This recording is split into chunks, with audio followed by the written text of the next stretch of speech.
Vamos a orar.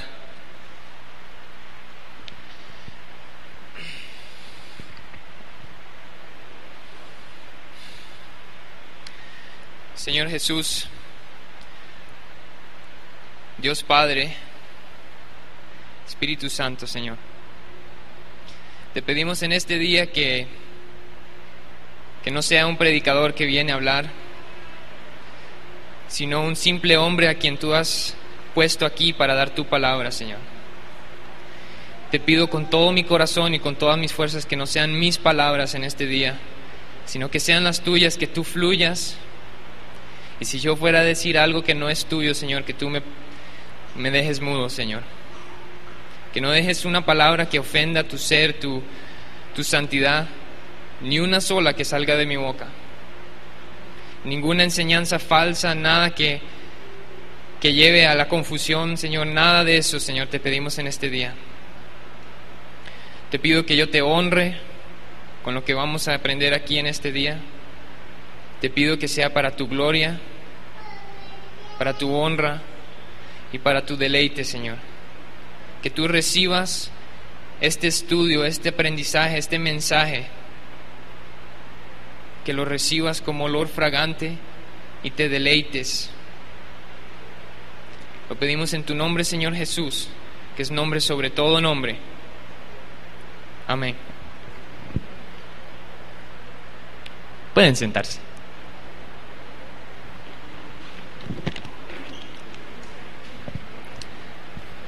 Todos trajeron Biblia, ¿verdad? No la van a necesitar. No, vamos a abrir Juan 3:3. Yo conozco cómo son las reglas aquí, entonces no se pongan a leer durante la prédica, a menos que se les diga. Amén. Todos estamos de acuerdo. Que luego todos aprovechan para leer Apocalipsis y dice que de qué habló ese, que qué enredo, que quién es el dragón y todo lo demás, y no. Ok. ¿Puedo llevarme uno de esos stands para poner el micrófono?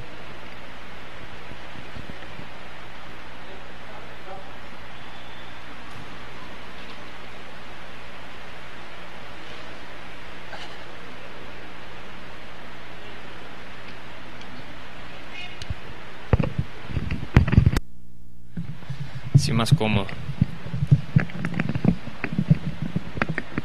Ok. Ahora sí puedo hacer así y predicar. Ok. Juan 3:3.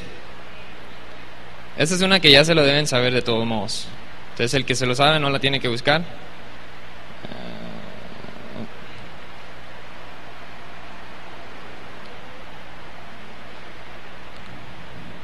Está lenta la Biblia hoy. Ok. Juan 3:3. Respondió Jesús y le dijo, a ver todos, respondió Jesús y le dijo, de cierto te digo, que el que no naciere de nuevo no puede ver el reino de Dios. Nicodemo le dijo, ¿cómo puede un hombre nacer siendo viejo? ¿Puede acaso entrar por segunda vez en el vientre de su madre y nacer? Respondió Jesús, de cierto te digo, que el que no naciere de agua y del Espíritu no puede entrar en el reino de Dios. Lo que es nacido de la carne, carne es, y lo que es nacido del Espíritu, Espíritu es. Ya pueden cerrarla, ya pueden guardarla. Por cuestiones de tiempo no vamos a estar leyéndola, pero voy a estar diciendo los versículos. Ustedes me imagino que tienen para apuntar y todo lo demás. Ok. Para los que no me conocen, yo soy Rafael, el hijo de Maruchi, hermano de Carla, nieto de Teresa, amigo de Tibor, amigo. Si sigo no termino. Yo soy también en Canadá uno de 3 pastores de una congregación hispana en Toronto. Como pastor, uno lidia con muchas cosas. Y como pastor, uno sabe que la vida cristiana comienza con el nuevo nacimiento. Y el nuevo nacimiento es resultado de la prédica del Evangelio. Una persona que abre su boca con otra persona a quien no conoce o sí conoce o que sabe que no es cristiano, tiene que predicar el Evangelio, porque la fe viene por el oír. El que no ha oído el Evangelio, el que nunca ha escuchado de Jesús, ¿cómo creerá en Él? Para mí hay dos cosas que me interesan o que me apasionan de manera exorbitada. ¿Exorbitada? Si no existe, ahora sí. El Evangelio y la santidad. Si ustedes buscan mis mensajes en el internet, que hay videos, hay MP3 y todo lo demás, todos los mensajes, sin importar el tema, por ejemplo el perdón, que aquí lo dan a cada rato, yo no predico a menos que predico también el Evangelio. Porque si les predico de qué bonito que es el cielo, vieran y las calles de oro y vieran esto, y yo no les digo cómo llegar al cielo, ¿de qué les sirvió? Usted llega al infierno y yo, ¡hey! Pero tan bonito que era el cielo, yo quería ir ahí. Y yo nunca supe cómo llegar. Lo importante es, primero, el Evangelio. Primero, la conversión. Primero, el nuevo nacimiento. Y después todo lo demás. Entonces hoy voy a predicar lo mismo que predico todos los sábados. No porque seamos adventistas, sino porque los sábados salimos a evangelizar. Cada vez que conozco a alguien en la cual tenemos una conversación espiritual, les voy a decir exactamente lo mismo. Vamos a empezar, tal vez algunos de ustedes conocen, con dos preguntas. Si ustedes, o lo voy a hacer personal para que cada uno lo tome personal y no digan que es para el otro. Si usted fuera a morir hoy, ¿sabe a dónde iría? Piénsenlo. ¿Sabe dónde iría? Número 2. Si usted fuera a morir hoy y estuviera ante Dios en el trono de juicio y Dios le dice, oye, ¿por qué yo debo dejarte entrar a mi cielo? ¿Qué responderían?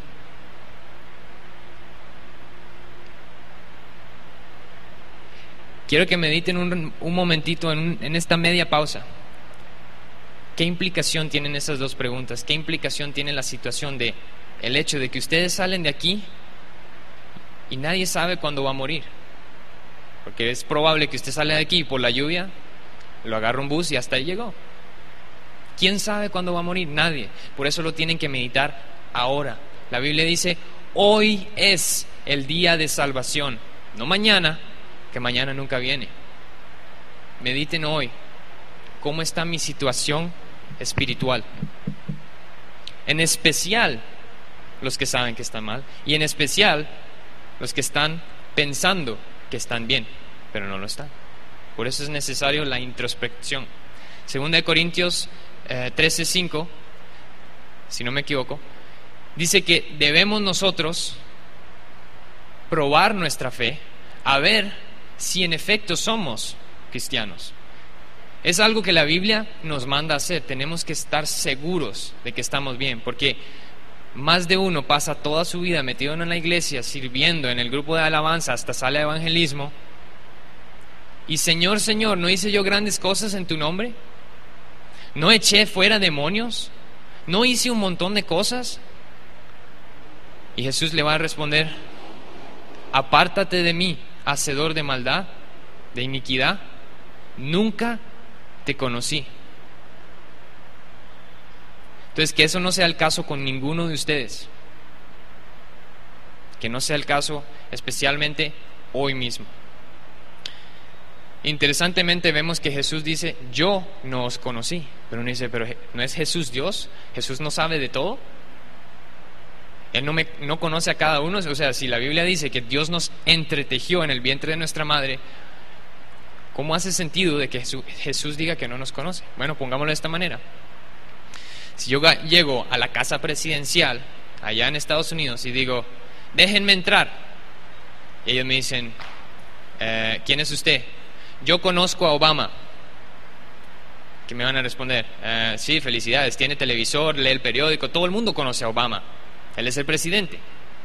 Pero ¿no sería diferente la historia si yo llego a las puertas de la casa presidencial y yo digo, déjeme entrar? Y me dice, ¿por qué? Porque Obama me conoce a mí. Él sabe quién soy. ¿No es toda la diferencia?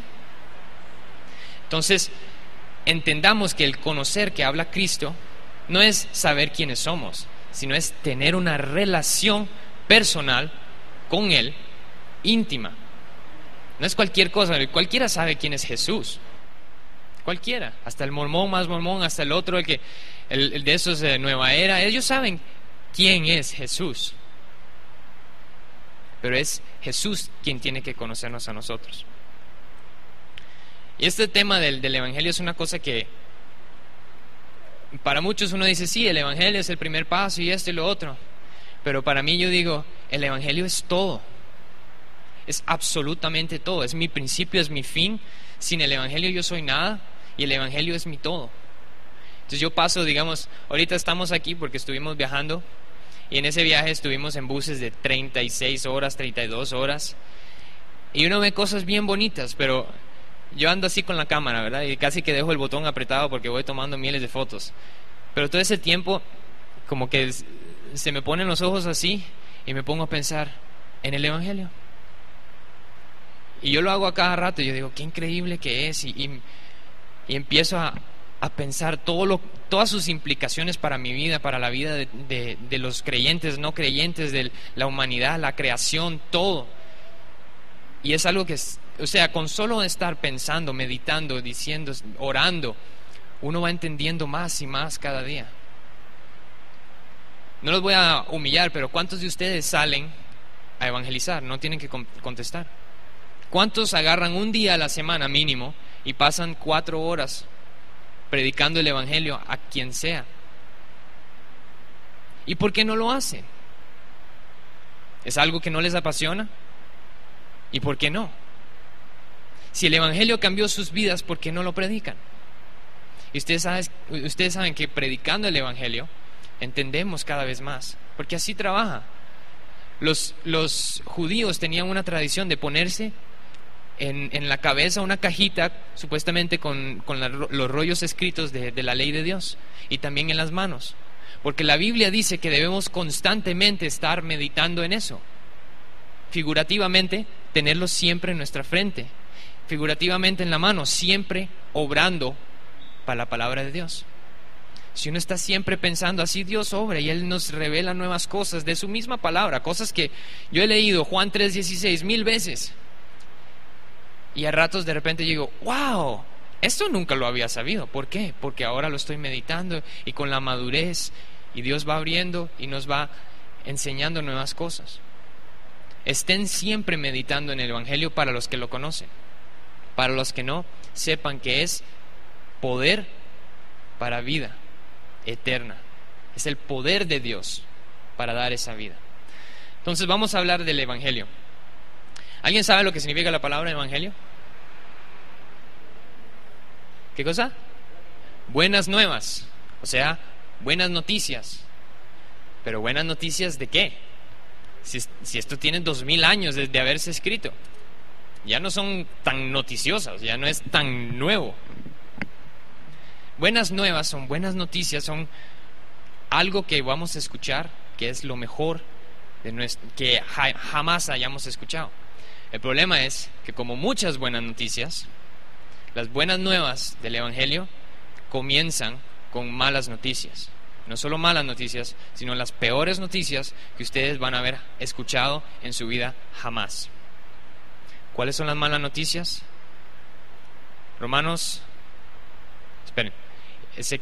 Isaías 59:2 dice: nuestras transgresiones han causado separación entre nosotros y nuestro Dios.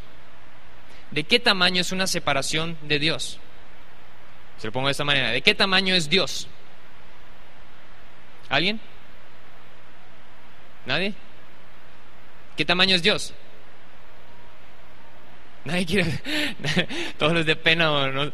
Infinito. Dios es infinito. Dios no tiene límite. Ni siquiera el universo es suficiente para mantener a Dios dentro. Dios, cualquier límite que usted ponga, Él sobresale. Él no se puede poner una cajita.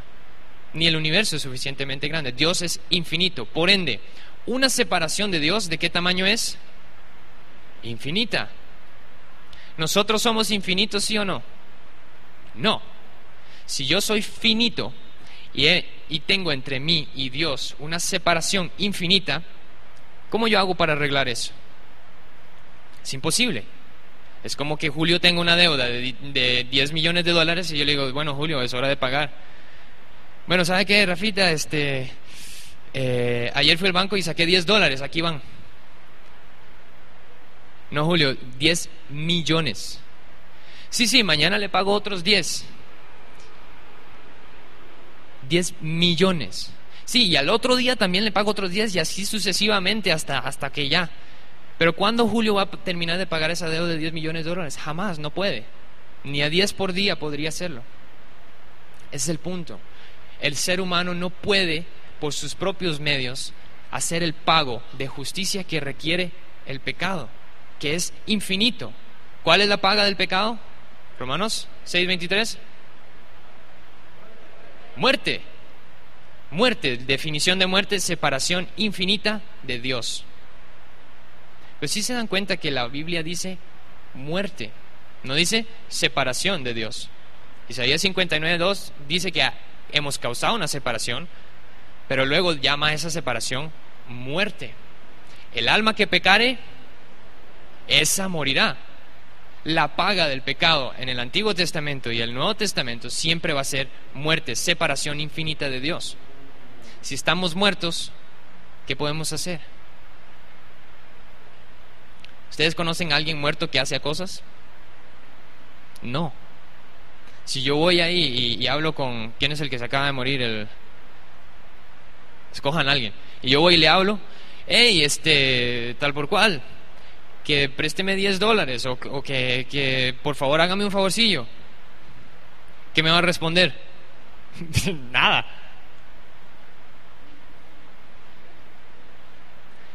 No, que levántese y haga y...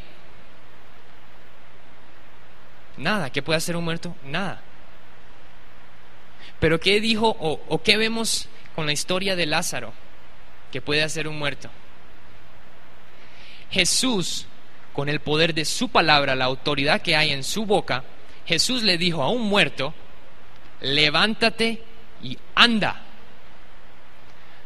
El que nunca haya visto eso, imagínense todos los que estaban ahí con él, que decían, Jesús es bien inteligente y él es bien sabio y bien así de Dios y todo lo demás. Y aún esas personas tuvieron que haber hecho, Jesús está muerto, los muertos no se levantan y andan. Pero se quedaron callados porque imagínense llevarle la contra a Jesús. Lázaro, levántate y anda. ¿Y qué hizo Lázaro? Se levantó y andó. ¿Lázaro fue obediente? Sí, pero ¿cómo un muerto puede ser obediente? Es imposible, a menos que se le dé la vida primero, se levante y ande. El primer problema del hombre es la muerte. El último problema del hombre es la muerte. El problema del hombre es el pecado. El pecado es la causa y es la muerte. Ustedes saben que si Dios es santo y Dios es infinito y Dios es perfecto y Dios es bueno, como Dios es infinito, Él es infinitamente bueno, infinitamente santo, infinitamente perfecto. ¿Cuál es el estándar de Dios para medir nuestras vidas? Es infinito. Ustedes saben que no es cuántos pecados ustedes hayan cometido, sino con solo el primero. Su mamá le dijo, no toque la olla caliente, y usted lo hizo, le desobedeció, inmediatamente ahí está. Con solo mentir, una mentira es suficiente para separarnos infinitamente de la infinita santidad de Dios. Uno solo. Ustedes creen que están bien porque, yo nunca he matado a nadie. No, la verdad es que en general yo soy bueno. Entonces por eso Dios me debería dejar entrar al cielo. Pero usted es infinitamente bueno. Usted tiene el estándar de perfección de Dios. Porque si no, usted no puede entrar. No sé si ustedes alguna vez han ido a una de esas casas de gente, no sé, con dinero o tal vez no con dinero, pero que invirtieron bastante en una alfombra blanca, blanca, polar, así. Blanca, blanca, blanca, blanca y grande. Y en el lugar bien, así, el más, en el, ¿cómo se llama? En la sala de estar. De eso que usted abre la puerta y lo primero que se ve es esa alfombra blanca. Imagínese que usted tiene un amigazo que le cae súper bien y la pasan de regalo. Y llega con botas enlodadas y con grasa de motocicleta, una cosa así. Toca el timbre, ¡hey! Rafa, vamos a jugar, que lo que sea, que vamos a hablar y eso. Usted dice, sí, pero con esas botas aquí usted no me entra. ¿Pero cómo que no? Si somos amigos. Sí, pero es que vea la alfombra. Ustedes se van a dar cuenta que si alguien tiene una alfombra blanca de esa manera, por mejor que se lleve, ahí es donde usted va a ver toda la furia de esa persona si usted le llega a manchar esa alfombra. Con Dios, multiplíquenlo por infinito. Dios no va a dejar que ni un solo pecado esté en su presencia. ¿Alguna vez se preguntaron por qué cuando Jesús estaba en la cruz dijo, ¿por qué me has abandonado? Porque Dios no puede estar donde hay pecado. Jesús recibe en ese momento el pecado de aquellos que iba a redimir todos esos pecados, no los primeros, no solo el pecado de Adán, sino todos por completo. Y con solo uno que haya sido, no importa. Con solo eso, Dios tuvo que quitar su cara. ¿Saben que es una profecía en Isaías 53? Dios no podía estar en esa presencia. Pero al Jesús recibir los pecados, ¿cuál es la paga del pecado? Muerte, ¿qué significa? Separación de Dios. ¿Se dan cuenta que en ese momento Jesús es separado de su Padre? Imagínense toda la eternidad, una perfecta comunión de Dios Padre con Dios Hijo. Reciben los pecados y causa una separación. ¿Ustedes creen que lo que Jesús sufrió fue un látigo romano? No. ¿Ustedes creen que nosotros somos salvos porque Jesús murió en una cruz romana? Por favor. Si los seguidores de Cristo murieron en peores maneras, los asaban con grasa. Nerón los usaba de antorchas para sus fiestas barbecue de noche. A otro lo guindaron al revés. A otro le hicieron... Murieron en peores maneras. ¿Cómo me van a decir que Jesús, muriendo en la cruz romana, que eso es lo que es? No, era una profecía que Jesús tenía que morir en un madero. Porque saben que todo lo que muere en un madero es maldito. ¿Qué significa maldito? Separado de Dios. Jesús recibe una separación infinita de Dios. Imagínense lo que pudo haber sentido Jesús en ese momento. Eso es lo que Él hizo por nosotros. Esa es la muerte que nos da vida. Cuando Jesús resucita, Él demuestra que Él venció la muerte, Él venció el pecado. El pecado ya no tiene autoridad en nada. Porque si Él solo hubiera muerto, nosotros decimos, bueno, pagó por los pecados. Pero ¿y ahora? Pero es que Jesús resucitó. Y Él dijo, la muerte, ¿qué es la muerte? ¿Dónde está tu aguijón? Eso es lo que hizo Jesús en la cruz. Y como Jesús es infinito, porque es Dios, la paga que Él hizo es infinita. Entonces, si Él paga por mis pecados, es una paga infinita. ¿Cuánto debo yo a Dios ahora? Si Él la pagó. Nada. Nada. Entonces decimos que Él tiene que hacerlo todo. Yo no puedo hacer esa paga. Entonces ustedes dicen, bueno, pero si no puedo hacer nada, entonces ¿cómo le hago? O sea, la pone bien feo. Nadie puede hacer nada y entonces ¿qué? Me cruzo los brazos y espero a morir, y si Dios quiere, sí, y si Dios no quiere, entonces no.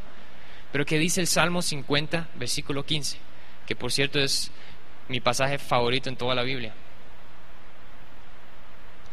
Ese sí lo podemos buscar bien rapidito. Pero bien rapidito. El primero que la encuentre es el que la lee.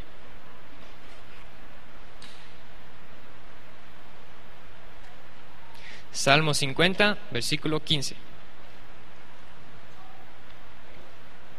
¿Ya?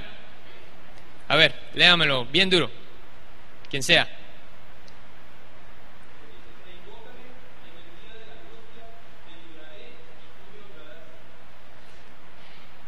invócame en el día de la angustia, te libraré y tú me honrarás. Ustedes saben que hay otras traducciones que dicen, en el día de la angustia, o sea, en el día de mi peligro, de tu peligro, invócame, clama ante mí y me glorificarás. ¿Se dan cuenta? 3 cosas que están ocurriendo.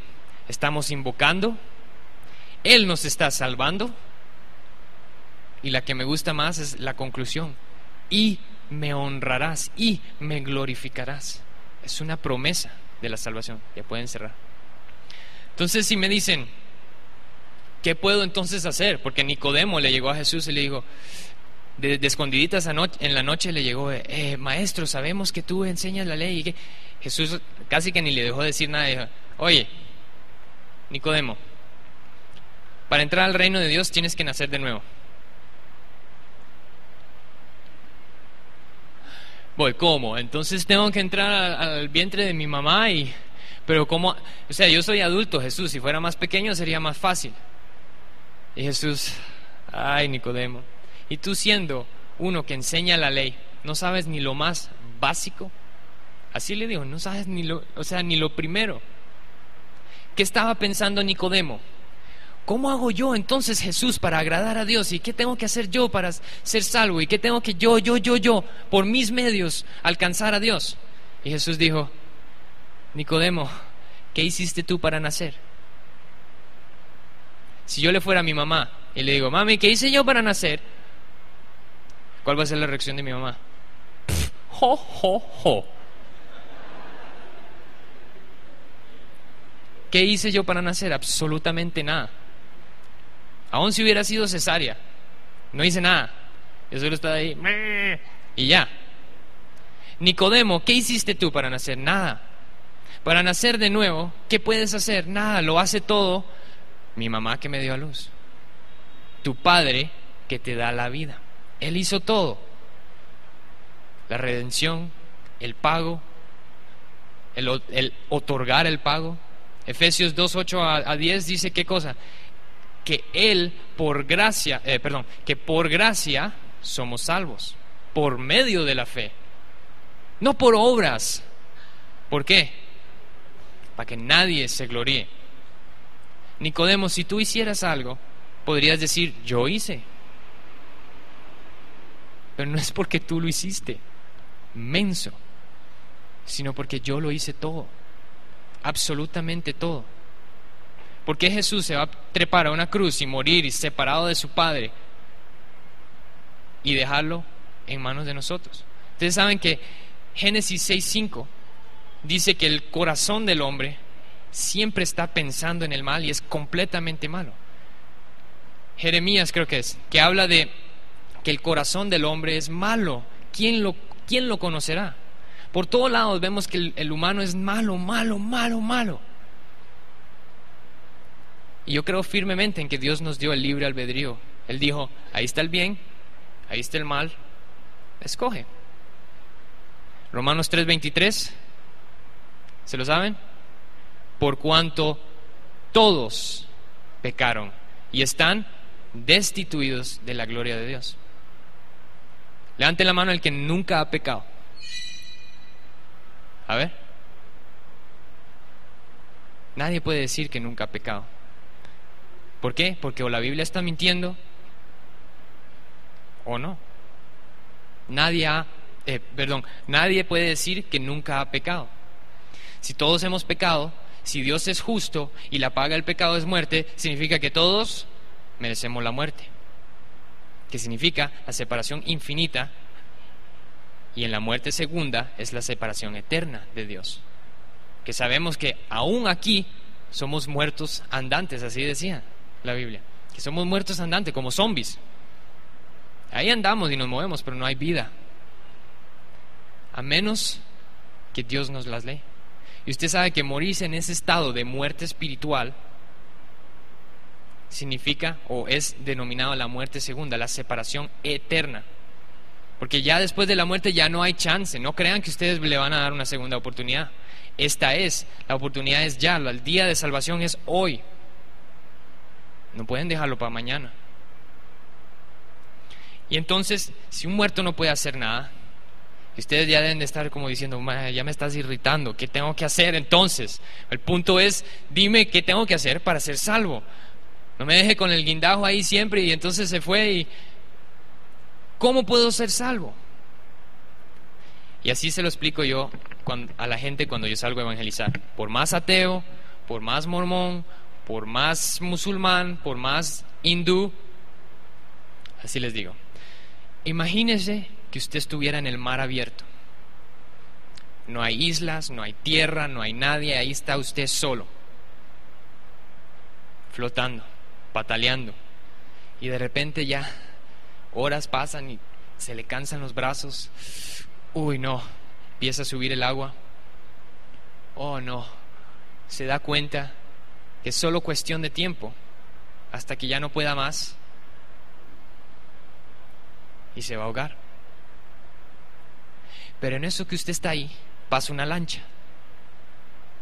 Y les pregunto a ustedes, ¿qué harían en ese momento?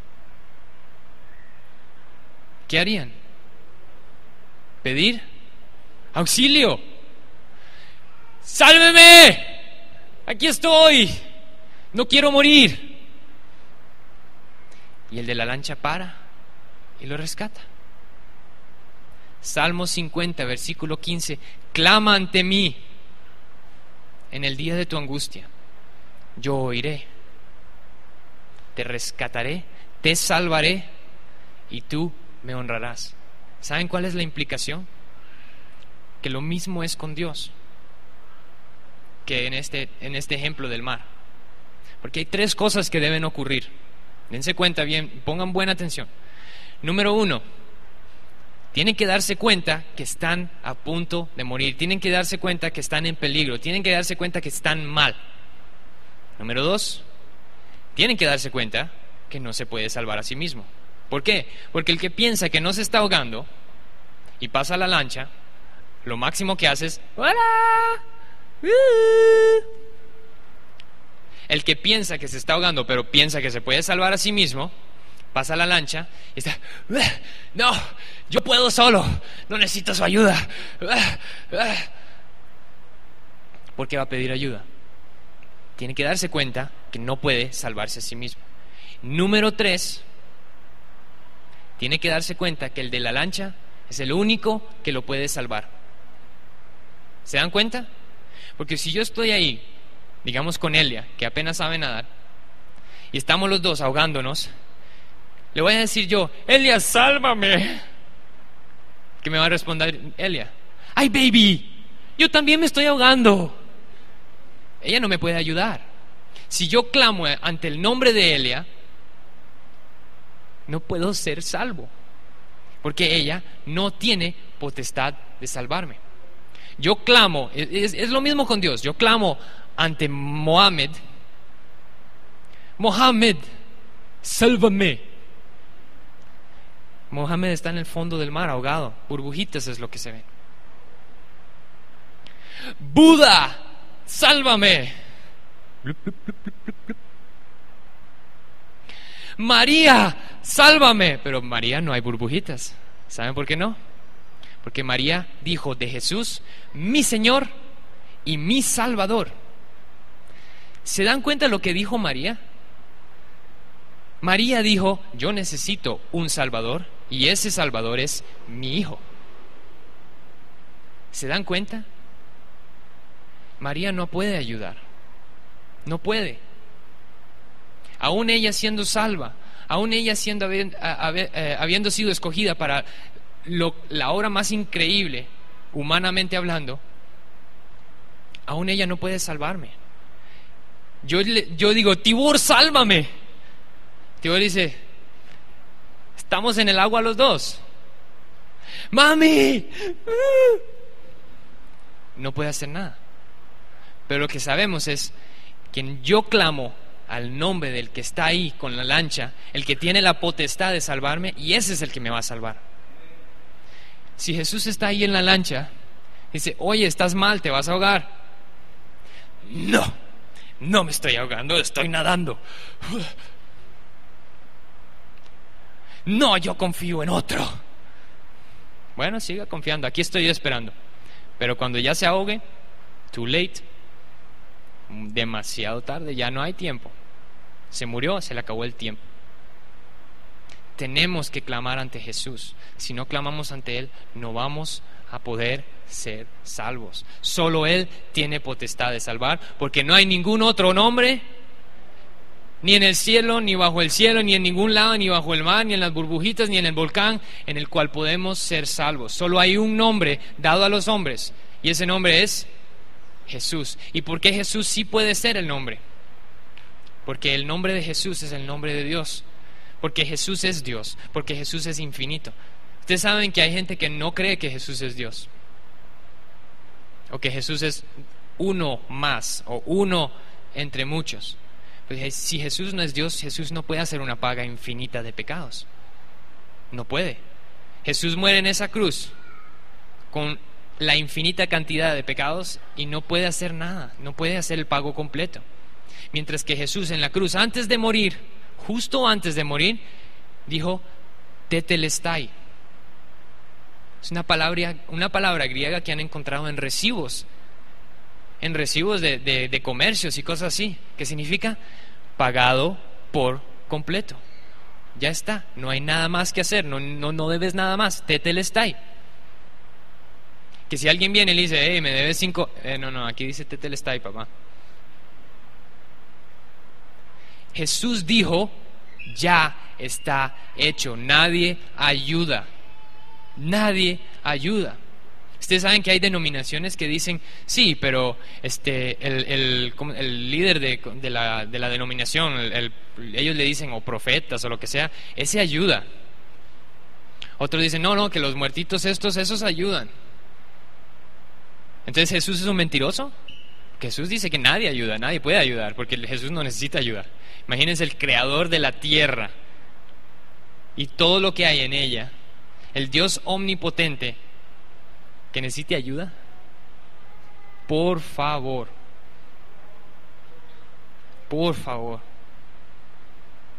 Imagínense la ofensa que es eso, a decirle a Jesús, no, Jesús, yo voy a pedirle ayuda a porque tú estás tal vez muy ocupado, o yo no sé, haciendo cosas. Jesús dice, ¿no sabes quién soy? ¿No sabes acaso? ¿No has leído esto que dice quién soy? Anciano de días, creador, todopoderoso. ¿No sabes? ¿Qué significa todopoderoso? Que todo lo puede. ¿Acaso Él necesita ayuda para algo? No. Decir que nosotros ayudamos, no. Hay otras denominaciones que dicen, no, Jesús pagó por la mayoría de nuestros pecados, por ejemplo los de Adán, pero nosotros tenemos que hacer nuestra parte. Tenemos que hacer esto y lo otro y distribuir folletitos y que no sé qué, porque así me gano puntos. Así dicen, así me gano mis puntitos, y al final Dios va a contar todos mis puntitos, y si llego a un cierto número de puntitos, lo logré. ¿Saben cómo se llama eso? Lotería espiritual. Ellos no saben si son salvos. Ustedes saben que en la Biblia es el único texto religioso en el cual se ofrece 100%, cero dudas, la aseguranza de salvación. No la seguridad de salvación, sino aseguranza, en el sentido de que es la doctrina de que estoy asegurado, no solo seguro, sino asegurado de mi salvación. ¿Se entienden la diferencia? Yo estoy seguro de que esto y lo otro, pero estoy asegurado, y la aseguranza viene de otro. Usted va y se saca el seguro de póliza de incendios. ¿Quién es el que le pone el seguro? La compañía. La aseguranza bíblica es que Dios asegura al 100% que los que perseveran en Él hasta el último día, los que se mantienen, los que creen, los que son nacidos de nuevo, eso no tienen nada de qué preocuparse. ¿Sabían eso? Eso yo he hablado de todo tipo de religiones que ustedes no conocen. Siempre les hago la pregunta, de acuerdo a sus creencias, ¿qué tiene que hacer para entrar al cielo? Me dicen, bueno, primero ir a hacer esto, y luego dar todo el dinero a caridad, y luego y luego hacer un viaje para allá, y luego memorizarme todo eso, y yo digo, Wow, ¿y usted ha hecho eso? Bueno, no pueden decir que sí. Todas las religiones a las que yo le hago esa pregunta y se la planteo de esa manera, ni siquiera voy a la Biblia. ¿Se imaginan? Ni siquiera tengo que ir a la Biblia para demostrarles que ellos no van a ir al cielo por sus propias creencias, porque esas creencias no lo ofrecen. No ofrecen seguranza de salvación. En la Biblia es el único lugar. ¿Saben por qué? Porque la salvación no depende de mí. ¿Se imaginan si dependiera de mí? No depende del pastor, no depende de la mamá, no depende del otro. Depende del Dios omnipotente, omnisciente, que lo sabe todo. Yo puedo morir ahorita de la peor manera posible y todo el tiempo voy a estar pensando, pero yo sé a dónde voy. Porque no es por obras, sino por gracia. Y por medio de la fe, yo sé que la tengo. Y yo analizo y ¿qué es un cristiano? Cristiano es el que tiene fe, cristiano es el que hace eso. Un cristiano no puede pecar. Pecar en el sentido de los pecados que define la Biblia como de muerte. Ese es un tema un poco más allá, pero hay ciertas cosas que un cristiano no puede hacer. Ustedes saben que un cristiano no se puede arrodillar ante un ídolo. ¿Sabían eso? Eso es idolatría.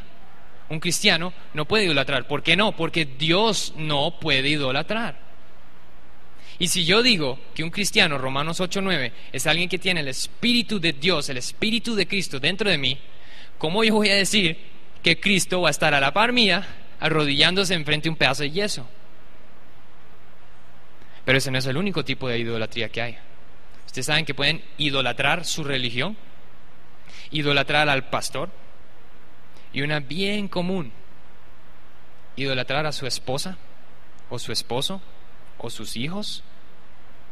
Eso es idolatría. Cualquier cosa que está antes de Dios es idolatría, y eso ofende a Dios en gran manera, porque uno está diciendo, sí, Dios es número 2 en mi vida. Dios dice, no, o soy todo o no, ni vayas a pronunciar mi nombre. O soy todo en tu vida, o ni pongas lista, porque no vale para nada. Idolatría es uno, asesinato es otro. Espero que no hayan dudas en que un cristiano no puede asesinar. Y si sí, vayan a hablar contigo, conmigo no hablen. Inmoralidad sexual. A mi entendimiento, esto de los pecados de muerte que habla 1 de Juan 5, a mi entendimiento, entonces tómenlo con grano de sal, son referencias a pecados del Antiguo Testamento bajo la ley de Moisés que tenían como pena la muerte. Ustedes saben que hay pecados en el Antiguo Testamento en la ley de Moisés que recibían como pecado, como castigo, la muerte. Uno era el adulterio, porque ustedes saben que si uno tenía relaciones sexuales con alguien que no era su esposa, si usted estaba casado y habían 2 testigos, usted moría. ¿Ustedes alguna vez se han preguntado por qué David no murió cuando él cometió adulterio? Porque no habían 2 testigos. No es porque Dios no quiso matarlo, él merecía la muerte bajo esa ley de Moisés, pero no habían 2 testigos. La ley de Moisés requería 2 testigos. Ahora ya saben, si alguna vez le hacen la pregunta. Adulterio, idolatría en el pueblo judío, un montón de esas cosas. Entonces, inmoralidad sexual. Ustedes saben que, de hecho, las relaciones fuera del matrimonio, o sea, las relaciones premaritales, no eran castigadas con muerte. No estoy tratando de decir, entonces, lléguele. No, al revés. Porque ¿saben lo que pasaba? Que si usted tenía relaciones fuera premaritales, tenía que casarse con esta persona. Y no solo eso, sino que entonces usted tenía que pagar por el bienestar de esta muchacha por el resto de su vida. Y ustedes saben que en ese contrato que se hacía es estar casado, que significaba que ese pobre hombre que no tuvo ni cerebro para nada y se metió a hacer eso, ahora ya no se podía casar con nadie más a menos que la muchacha esta muriera.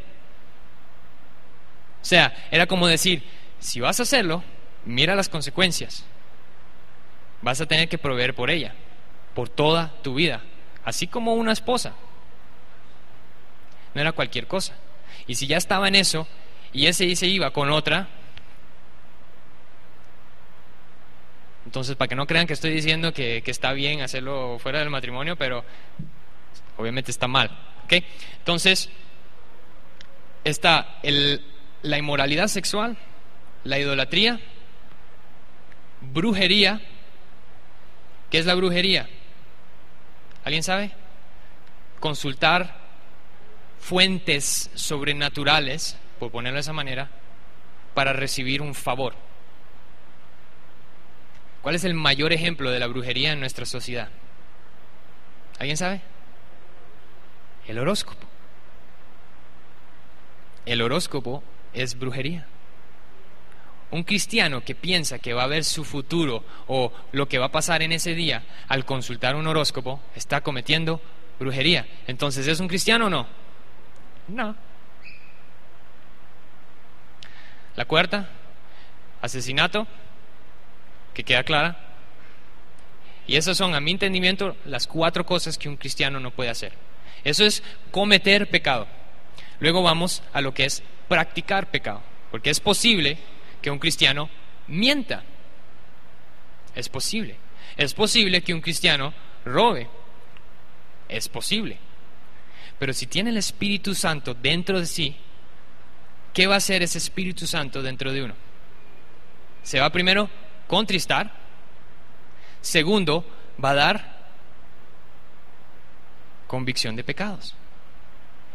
Oye, estás mal, no mientas, no robes, paga tus impuestos, porque eso es robarle al gobierno y eso es robarle a todo el mundo. Para los que no pagan sus impuestos, pongan atención, eso es robar. Y una que me gusta mencionar, ¿ustedes saben que sacar la venganza es robo? Si alguien le hace un mal y usted le saca la venganza, ¿ustedes saben que eso es robo? ¿Cómo que robo? Dice la Biblia, la venganza es mía, dice el Señor. Ustedes están jugando fútbol y alguien le patea, y cuando se da la vuelta el ref, usted le patea de vuelta, usted le robó a Dios. ¿Sabían?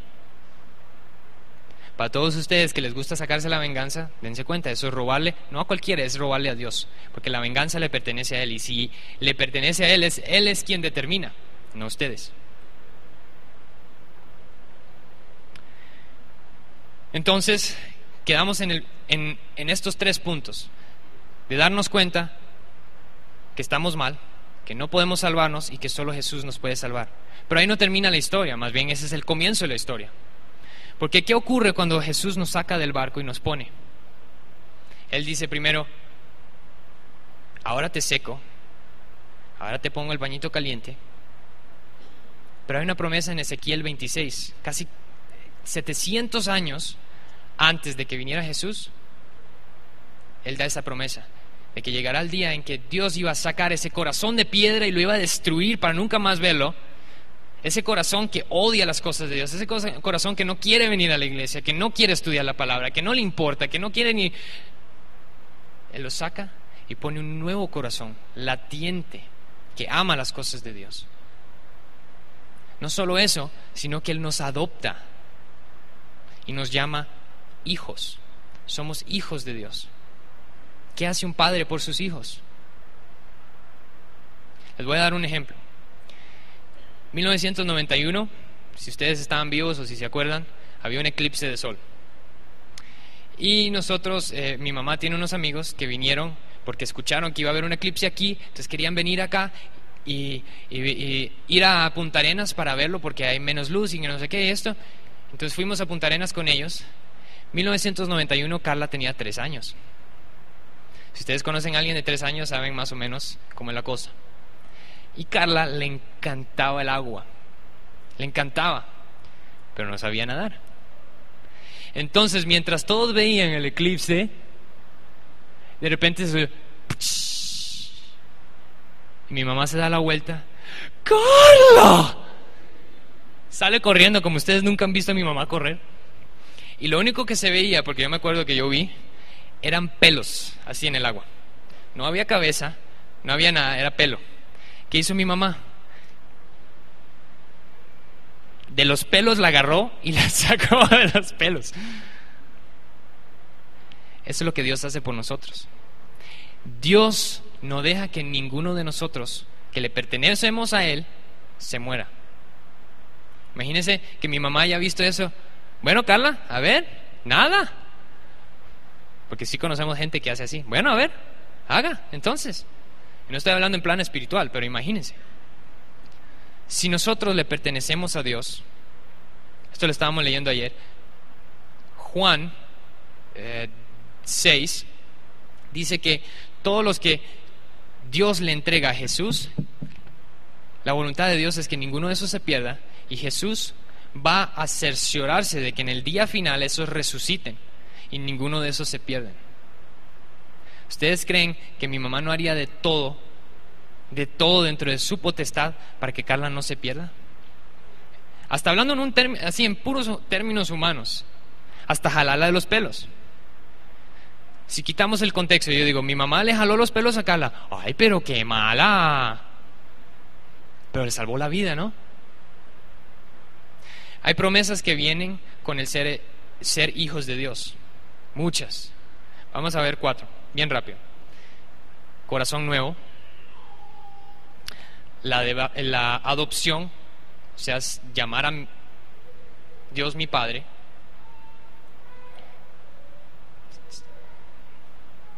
Que nadie nos arrebatará de su mano. Y mi segunda pasión, la santidad. ¿Saben que la santidad es una promesa de Dios? Primera de Juan 5, léanse todo Primera de Juan, porque la Primera de Juan es increíble y es bien dura de masticar. Porque si estamos mal, nos hace así y nos despedaza. En Primera de Juan es donde vemos en 5 y en el 3 que el cristiano no puede pecar. En 5:18 dice más bien, no solo que no peca, sino que el nacido de Dios lo mantiene y el enemigo no lo toca. Una promesa de Dios es que el enemigo no nos toca, que no significa que el enemigo no nos ataca, porque hay una promesa también en Timoteo de que si somos cristianos vamos a ser garantizadamente atacados. Y para uno que es pastor sabe que esos ataques no siempre vienen del lugar que uno los espera. No van a venir siempre de los ateos. Para los que son pastores, ustedes saben exactamente de dónde vienen esos ataques. Dentro de la congregación. Napoleón dijo una vez algo bien interesante: divide y conquista. Satanás entra y divide esta congregación, él la conquista, así.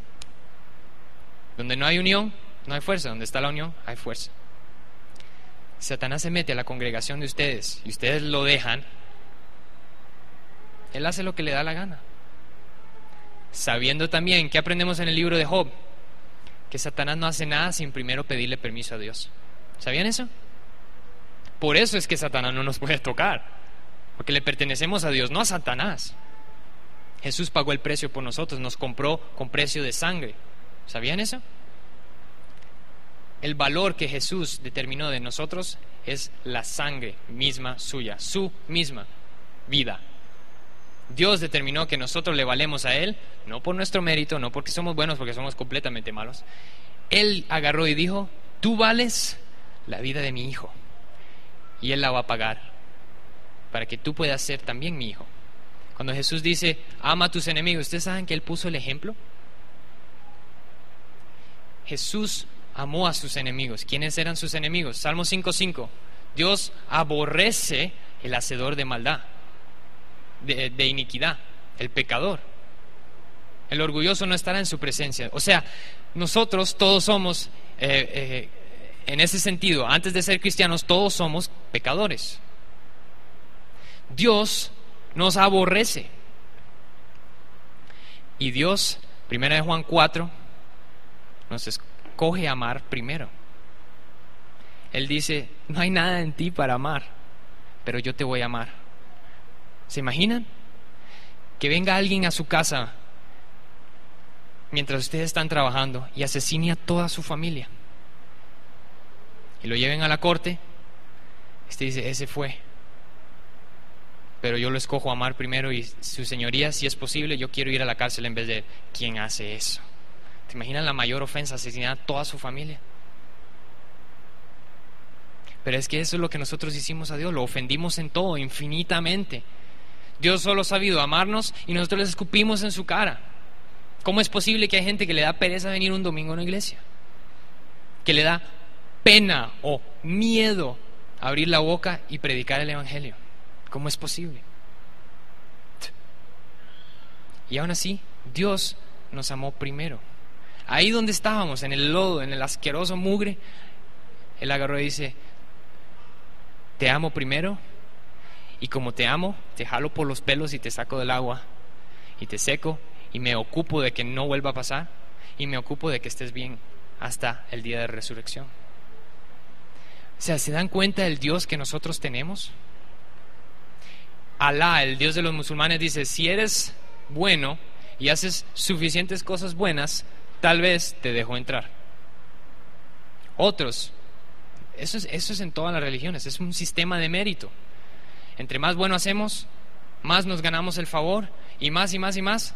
Y al final de los días te dice, ¿saben que yo soy tan bueno que Dios me tiene que dejar entrar? En el cristianismo decimos, yo soy tan malo que Dios tuvo que venir y rescatarme y amarme primero. ¿Se dan cuenta el amor de Dios infinito en ambas direcciones? Que no es solo infinito para lo positivo, sino en lo negativo, porque Él nos aborrecía infinitamente y luego nos amó infinitamente. ¿Se dan cuenta? Y ustedes escuchando eso, ¿cómo van a reaccionar? ¿Qué les hace? Si están muertos, ¿cómo pueden reaccionar? No pueden. Pero si está la palabra de Jesús con autoridad sobre vida y muerte, y Jesús está aquí diciendo desde su palabra, oye, levántate y anda en mis caminos.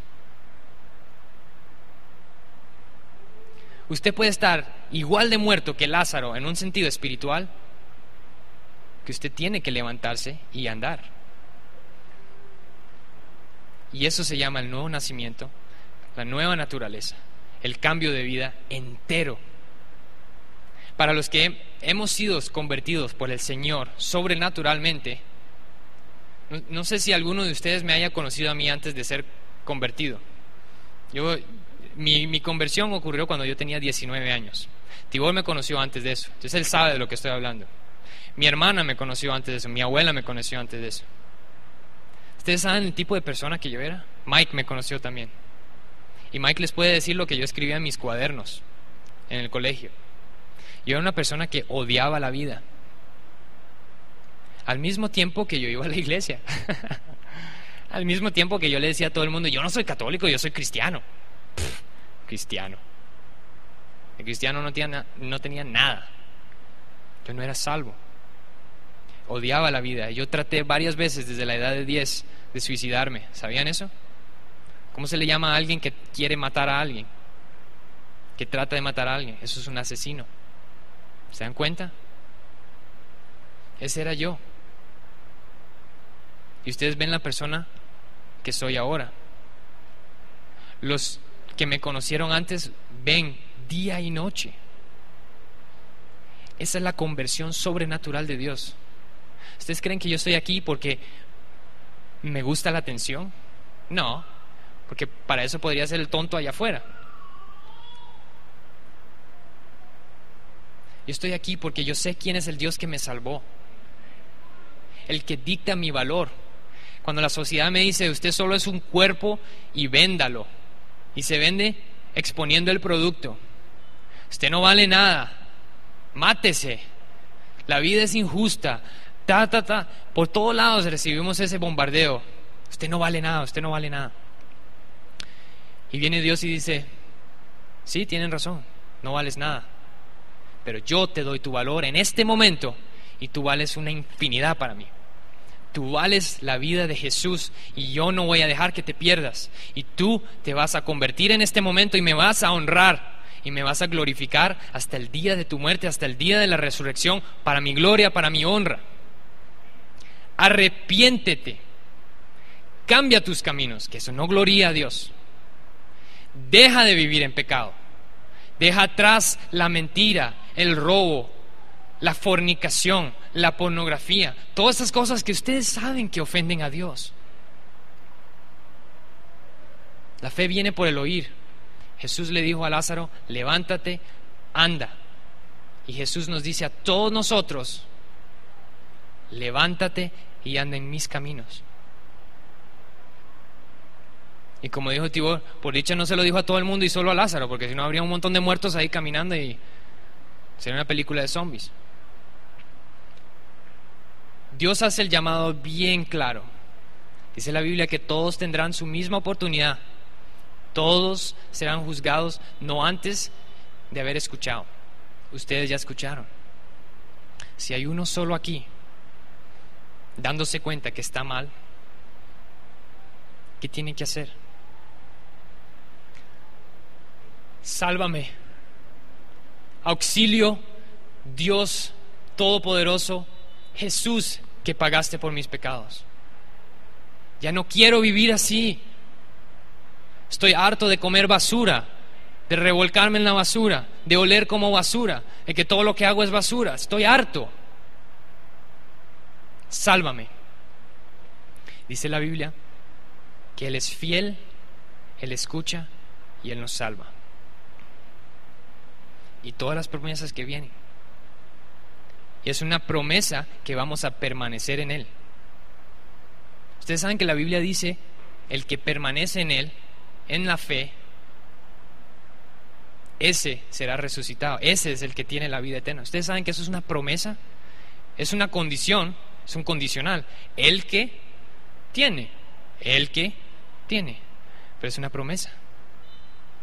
¿Por qué? Porque si Él nos mantiene en santidad, Él también nos va a resucitar en el día final.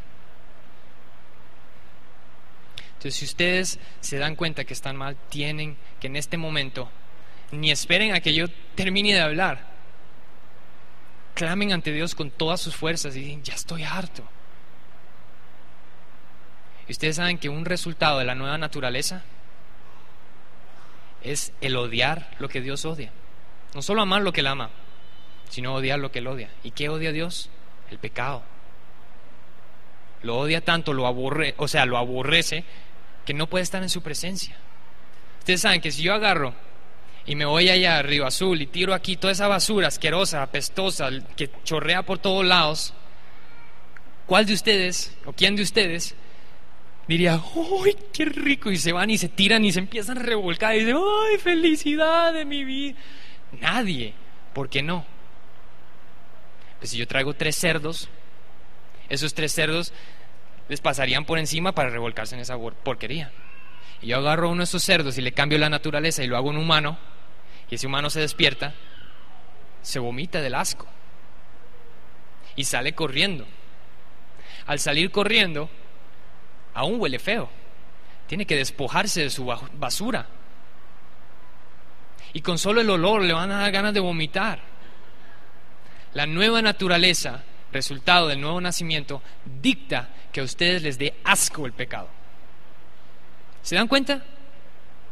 Si hay uno solo de ustedes que piensa que es cristiano y está viviendo en pecado y no le da un repulsivo asco, le lamento decir que usted no es salvo, y si usted muriera hoy, iría directo a la separación eterna de Dios. Porque Dios nos da promesas y señales de que es una persona salva.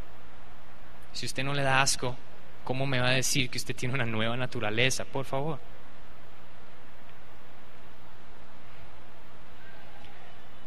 Si usted muriera hoy, ¿sabe dónde iría? Si estuviera ante Dios en el trono de juicio y Él le dice: ¿por qué debo dejarte entrar aquí, a mi cielo? Yo, siendo santo 100%, infinitamente santo y perfecto y bueno.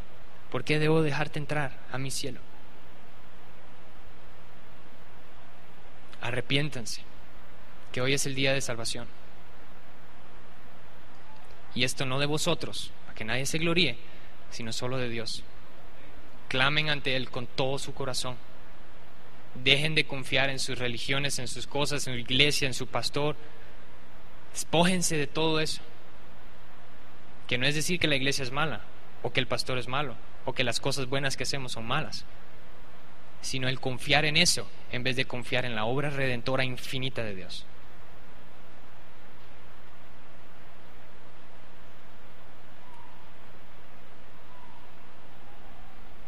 ¿Qué más necesitan escuchar? Nada más. Ustedes nacen de nuevo, su vida cambia, garantizado. Pregúntele a Carla, pregúntele a Mike, pregúntele a mi mamá, a mi abuela, a Tibor, a quien sea que me haya conocido, pregúntele. Y esto no de Rafael, sino del Dios Todopoderoso que me amó primero, a pesar de mí mismo. Ustedes, nada más el último ejemplo. Ustedes saben que un día, cuando yo tenía 17 años, yo me di cuenta que yo no amaba. Ustedes saben qué es tener 17 años y darse cuenta que yo no amo. Y yo le pedí a Dios, porque yo había escuchado que mi mamá me había dicho una vez, es que yo le pedí a Dios que me pusiera amor por Él en el corazón. Yo había escuchado eso. ¿Sí ven? Y yo le dije, Dios, yo quiero tener amor en mi corazón, yo quiero amarte. Y hoy día, yo amo a Dios, yo amo, tengo la potestad de amarme a mí mismo. ¿Y saben qué más? Yo amo a mis enemigos.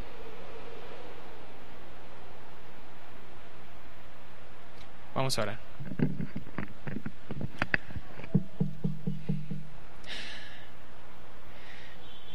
Señor Jesús Todopoderoso, Rey de Reyes, majestuoso, glorioso,